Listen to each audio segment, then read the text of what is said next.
你有没有想过，地球上有没有一些地方远到几乎与外界隔绝？这些地方不仅偏远，还极其孤立，甚至没有稳定的交通联系。今天，我们就来看看世界上几座最孤立的岛屿，它们的距离和孤独感让人震撼。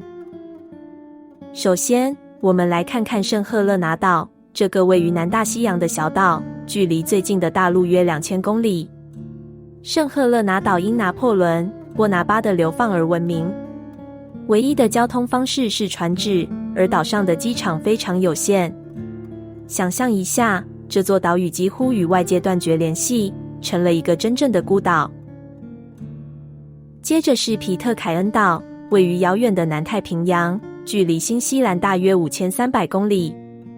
这座岛屿面积非常小，只有大约50名居民，与外界的联系非常困难，居民们依赖于每年偶尔到达的船只进行补给。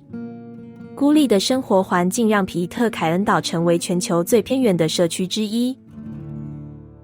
然后，我们来到了博阿岛，它位于南大西洋，距离最近的陆地南非约1600公里。博阿岛常年被冰雪覆盖，几乎没有人居住，整个岛屿是挪威的领土。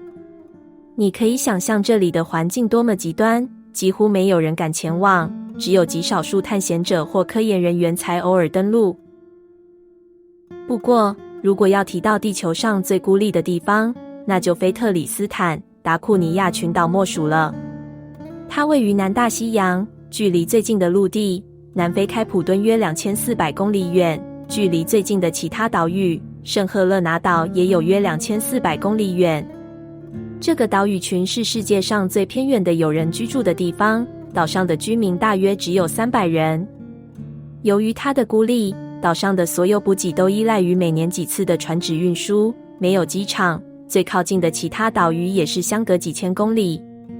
你可以想象一下，这里与外界的联系是多么稀少，几乎所有居民的生活都与外界断绝。特里斯坦·达库尼亚群岛无疑是地球上最孤立的地方。